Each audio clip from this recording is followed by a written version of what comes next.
Это новости экономики на Якутия-24, в студии Иван Лазаренко. Министерство по развитию Дальнего Востока и Арктики начало работу по созданию единой системы управления инвестпроектами.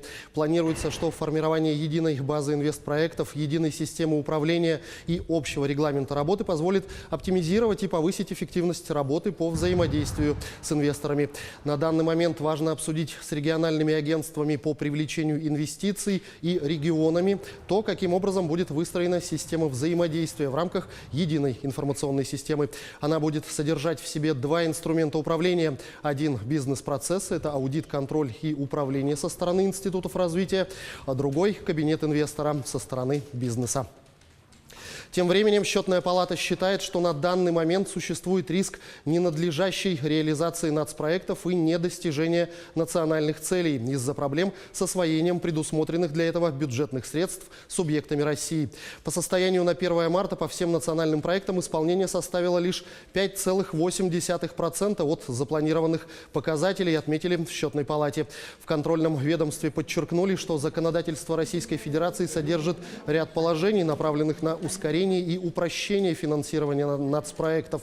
Существует необходимая для их реализации нормативная и методологическая база, однако имеются проблемы на уровне правоприменения. Роспатент разрабатывает законопроект, который будет стимулировать изобретателей материально. Авторам патентов хотят гарантировать долю в доходах от использования их разработок. Также разработчикам предоставят возможность самим реализовать свое изобретение на рынке, если их работодатель не воспользовался этим в течение 3-4 лет.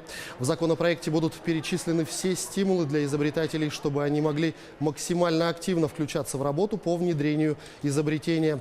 Сейчас разработчики в России не являются патентообладателями. Права на их изобретение принадлежат организациям-работодателям. Целевые отчисления со стороны букмекерских компаний России на развитие российского спорта в 2019 году могут составить 3 миллиарда рублей. Эта сумма более чем в 3 раза превысит аналогичный показатель прошлого года в 807 миллионов рублей. Сейчас букмекерский бизнес является одним из основных источников финансирования спорта в России. В марте 2017 года на букмекеров была возложена обязанность делать целевые отчисления в пользу спортивных федераций и профессиональных лиг. С тех пор суммы отчислений постоянно увеличиваются. По мнению участников рынка, драйвером этого процесса стало обновление базы расчета целевых отчислений.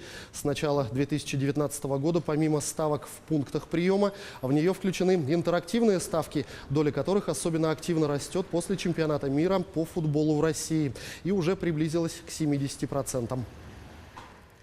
Меры по регулированию иностранной рабочей силы в Якутии позволили за 2017-2018 годы почти на 30% сократить число иностранных работников в регионе, сообщил председатель правительства республики Владимир Солодов. Ранее глава Якутии Айсен Николаев подписал указ о запрете привлекать в 2019 году иностранцев к работе в 33 областях экономики региона. Однако этот закон не распространяется на граждан Евразийского экономического союза и иностранных граждан, прибывающих в визовом порядке.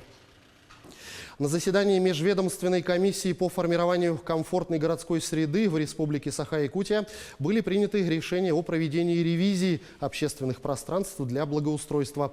По утвержденному паспорту регионального проекта республики до 2024 года при поддержке федерального центра муниципалитетам предстоит обустроить не менее 605 общественных пространств и 2803 двора.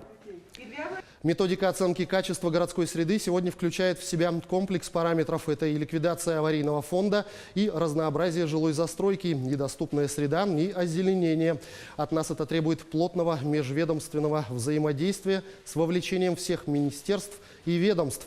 Отдельно отмечу, что необходимо плотное вовлечение муниципальных образований.